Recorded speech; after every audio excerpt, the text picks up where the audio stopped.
വളരെയധികം റെസ്പെക്റ്റോട് കൂടിയാണ് ഭാഷയിൽ പറയുന്നത് തന്നെ അല്ലേ മാഡം? അങ്ങനെയുള്ള ഒരു ഭാഷയാണ്. അതുകൊണ്ട് തന്നെ നമ്മളുടെയൊക്കെ ഉള്ളിൽ ഒരു തെറ്റിദ്ധാരണയുണ്ട്, സംസ്കൃതം എന്ന് പറയുന്നത് മതപരമായിട്ടുള്ള അല്ലെങ്കിൽ അത്തരത്തിലുള്ള ഒരു ആശയവുമായി ചേർന്ന് നിൽക്കുന്ന ഒരു ഭാഷയാണെന്നും വേദങ്ങൾ അല്ലെങ്കിൽ മന്ത്രങ്ങൾ, സ്തോത്രങ്ങൾ ഇവയൊക്കെ പഠിക്കാൻ മാത്രമാണ് നമ്മൾ സംസ്കൃതം ഉപയോഗിക്കുന്നത് എന്നുള്ള ഒരു ധാരണ, അതൊട്ടും ശരിയല്ല എന്നുള്ളത് ഇപ്പോൾ വളരെയധികം തെളിഞ്ഞു കഴിഞ്ഞിരിക്കുന്നു. മാഡം എങ്ങനെയാണ് ആ ഒരു വശത്തെ കാണുന്നത്?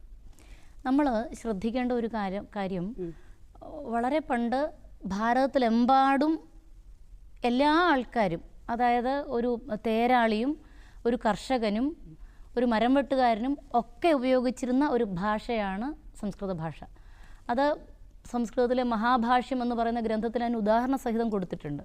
പക്ഷേ പിൽക്കാലത്ത് ഒരു പക്ഷേ വൈദേശിക ആധിപത്യമോ അല്ലെങ്കിൽ പിന്നെ ഉച്ചനീച ആ ഒരു ഭേദഭാവന കാരണമോ അല്ലെങ്കിൽ ഒരു വർണ്ണവ്യവസ്ഥയുടെ ഒരു ആധിപത്യമോ ഒക്കെ ആയിരിക്കാം കാരണം ഒരളവെങ്കിലും പാർശ്വവൽക്കരിക്കപ്പെട്ടിട്ടുണ്ടായിരുന്നിരിക്കാം. പക്ഷേ പിന്നീട് ഇപ്പോഴും നമ്മൾ നോക്കുകയാണെങ്കിൽ സംസ്കൃതത്തിന് അനുകൂലമായിട്ടുള്ളൊരു കാറ്റ് ലോകമെമ്പാടും വീശുന്നതായിട്ട് നമുക്ക് കാണാൻ കഴിയുന്നത്. എന്നിരുന്നാലും ഇപ്പോൾ മാഡം ചോദിച്ച മാതിരി ക്ഷീരമുള്ളൊരു അകിടിൻ ചുവട്ടിലും എന്ന് പറയുന്ന മാതിരി സംസ്കൃതം നിർജ്ജീവമാണെന്നും സംസ്കൃതം കഠിനമാണെന്നും അല്ലെങ്കിൽ പ്രത്യേകിച്ച് മതപരമായിട്ടോ അല്ലെങ്കിൽ ഒരു വർഗത്തിൻ്റെയോ അല്ലെങ്കിൽ മതങ്ങളുടെയോ ഒക്കെ ഭാഷയാണെന്നും ഒക്കെ പ്രചരിപ്പിക്കുന്നവരുണ്ടാകാം. പക്ഷേ അതൊക്കെ അതിനൊന്നും പ്രസക്തിയില്ല.